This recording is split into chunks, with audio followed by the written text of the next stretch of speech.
ઓમ નમો નારાયણ. હું અરુણાબેન પી ગોસ્વામી સુરતથી તમારું સ્વાગત કરું છું અરુસ કિચનમાં. તો આજે આપણે બનાવશું ગાજરના થેપલા. તો એના હારું આપણે જોઈએ ગાજર. તો આ આપણે 3 ગાજર લીધા છે અને લોટ તો ઘઉંનો લોટ આપણે લીધો 2 કપ. થોડાક લીલા ધાણા લીધા છે આ રીતના અને મરચાં. તો મરચાં આપણે 5 થી 6 એટલા નાખવાના. તો તમે તમારી તીખાસ પ્રમાણે મરચાં નાખી શકો. અને થોડુંક આપણે 1 ગાંઠિયો લસણ લીધું છે. મીઠું જોહે સ્વાદ પ્રમાણે, તેલ જોહે અને પાણી જોહે. બસ આટલી વસ્તુ આપણે જરૂર પડશે એમ. તો પહેલાં આપણે ગાજર છે એને આપણે છાલ કાઢી લેવું.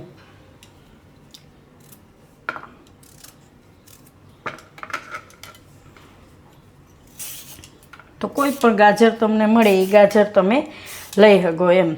તો સાંજે ડિનરમાંય તમે બનાવી શકો, સવારે નાસ્તામાં બનાવી શકો, ગમે ત્યારે. અને છોકરાઓને તમે ટિફિનમાંય બનાવીને આપી શકો આ રીતનું એમ. તો આને આપણે હવે ટુકડા કરી લેવું આ રીતે મિક્સર જારમાં.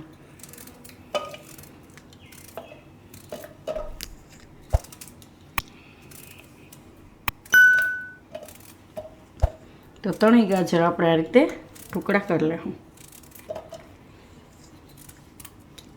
તો ગાજર આપણે આમાં લઈ લીધા છે બધા ટુકડા કરી. થોડુંક પાણી નાખશું અને આને આપણે પેસ્ટ બનાવી લેવું. તો આને આપણે પીસી લીધું ગાજર આ રીતનું. તો આને હવે થોડીક વાર સાઈડમાં રહેવા દેવું. અને આ મરચાં અને લસણ, તો આને આપણે મિક્સરમાં પ્યુરી બનાવી લેવું. તો મરચાં તમે તમારા હિસાબે નાખી શકો. આ તીખા મોરા મિક્સ છે એટલે આપણે આ 5 મરચાં લીધા છે એમ.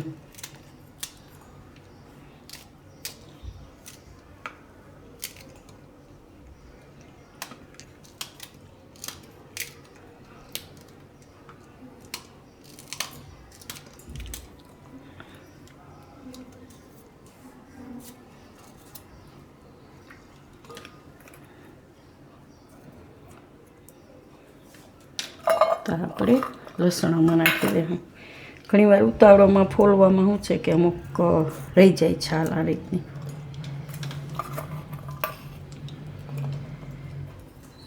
આમાં થોડુંક પાણી નાખી અને પીસી લેવું.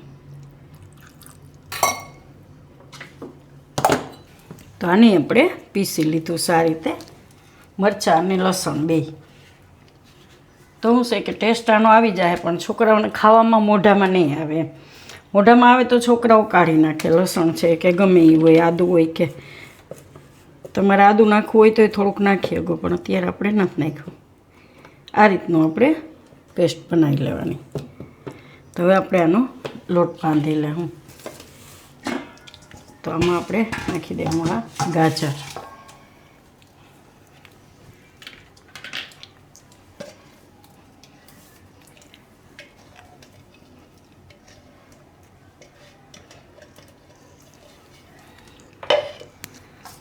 અને મરચાં ને લસણની પેસ્ટ.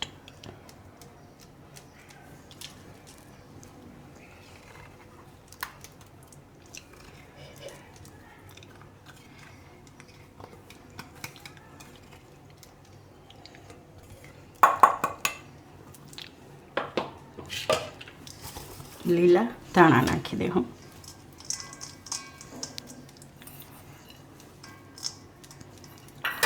ને મીઠું સ્વાદ પ્રમાણે.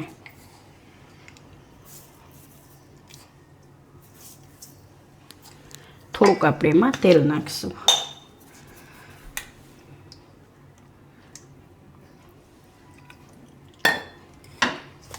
હવે આમાં લોટ નાખી દે હું. આ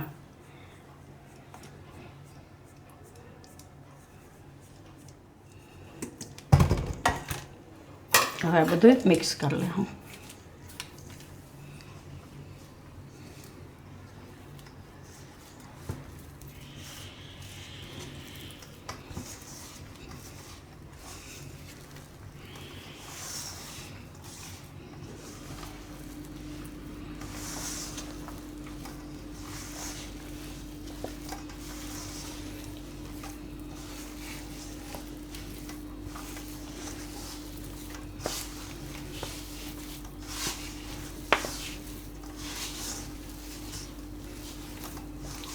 આપણે આમાં જ લોટ એકદમ સરસ થઈ ગયો છે, કેમ કે પાણી આપણે ઓમાં નાખ્યું હોય અને ગાજર હોય એમ.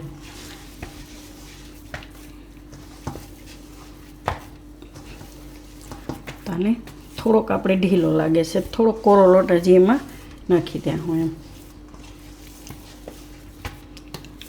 તો લોટ આપણે બાંધી લીધો સારી રીતનો. એમાં આપણે બીજો 2 કપ લોટ હતો ને બીજો અડધો કપ નાખ્યો એટલે એકદમ આ રીતનો સરસ થઈ ગયો. અને પાણીની જરૂર નથી પડી. થોડુંક તેલ લગાવી લે હું.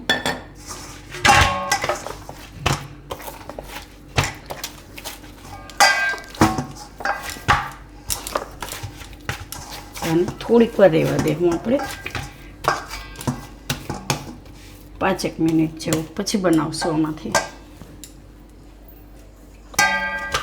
તો હવે આપણામાંથી બનાવશું થેપલા. મસ્ત લસણની સુગંધ આવે છે.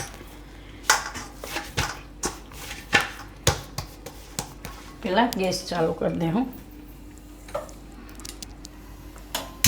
આ ગરમ થઈ જાય તો એ આપણે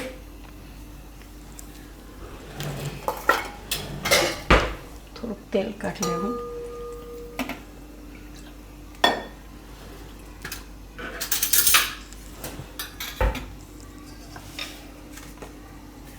આમાંથી જે સાઈઝના તમારે બનાવો હોય, આપણે મીડિયમ બનાવશું. આ રીતનું એક ગોળ લઈને થોડુંક ગોળ કરી લે હું.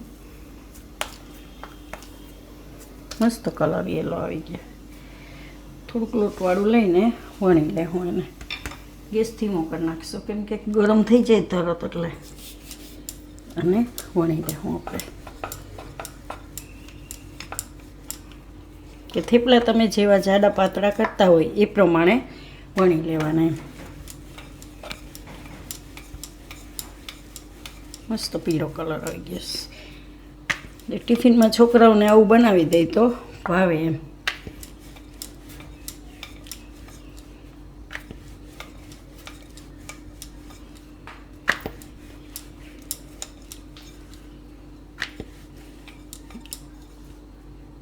આ રીતના બહુ જાડા નહીં અને બહુ પાતળા નહીં, આ રીતના આપણે વણશું. તો આને હવે શેકી લેવું આપણે.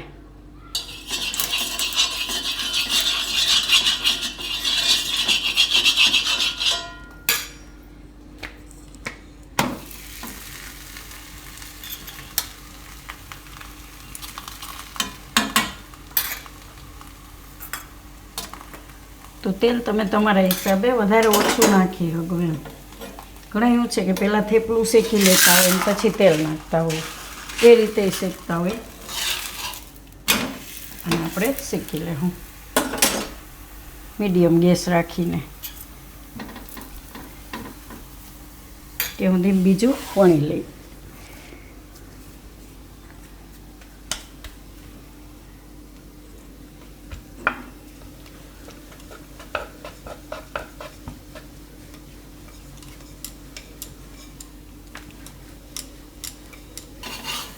અને આપણે આ રીતે 2 બાજુ શેકી લીધું છે.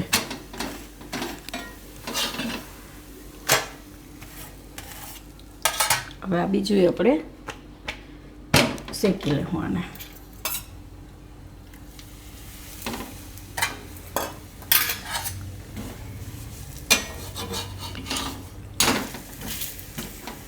તો આપણે આટલા બનાવી લીધા છે. અડધા બનાવ્યા છે, અડધા પછી. તો એકદમ સરસ સોફ્ટ, ખાવામાં એકદમ મજા આવશે અને કોઈ પણ ખાઈ શકશે એમ. આ રીતે એકદમ પોચા થાય. તો થેપલામાં શું છે કે મેઇન વસ્તુ આનું તમારે શેકવામાં ધ્યાન રાખવું પડે.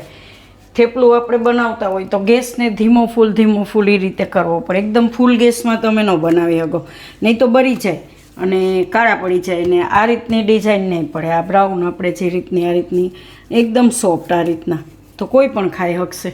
અને તમે ટ્રાવેલિંગમાં લઈ જઈ શકો તો થેપલાને દહીંને લસણવાળી ચટણીને ગમે એમ. તો તૈયાર છે આપણા ગાજરના થેપલા.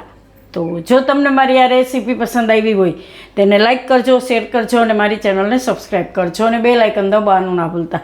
કમેન્ટ કરીને કહેજો કે તમને કેવા લાગ્યા ગાજરના થેપલા.